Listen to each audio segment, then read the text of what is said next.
3 ans après sa conception, ce jeudi 7 février, le Mobilab est enfin inauguré. Situé au cœur du pôle d'excellence de Versailles-Satory, cet accélérateur d'innovation mutualise les savoir-faire et les ressources du concept à la réalisation. Ce laboratoire accueille sur 4 étages et plus de 7000 m² des entreprises phares du secteur, telles que VDCom, Transdev et Ifstar. Ici, vous avez à la fois des laboratoires très académiques, vous allez aussi jusqu'aux pistes d'essai où on a les voitures, les garages, on met des technologies, on met des capteurs, on met des logiciels dans des objets et on les fait tourner. Et ça, on va vraiment faire toute la boucle de l'innovation jusqu'à l'acceptation, jusqu'au test avec les usagers, avec le grand public. Et c'est ça vraiment la force du Mobilab et c'est la force de la localisation ici.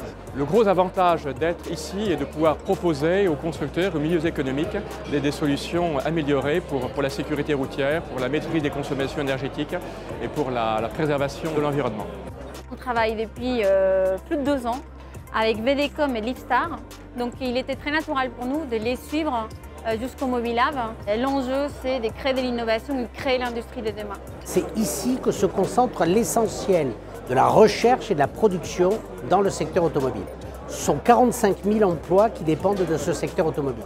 Donc 15 000 postes de recherche, développement et ce qu'on appelle plus généralement le secteur tertiaire de l'industrie automobile. Ils ont ici leur écrin parce que VDCom, c'est le diamant.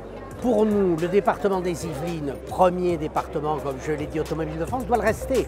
Au total, c'est environ 18 millions d'euros qui auront été levés via la société d'économie mixte Satory Mobilité, un partenariat public et privé. Autour de la table de cette SEM, vous avez donc 2 acteurs publics que sont le département des Yvelines et Versailles Grand Parc, à hauteur de 70%, la Banque des Territoires à hauteur de 15%, pour le restant Arkea, et des acteurs industriels, Renault, Valeo et Lisped.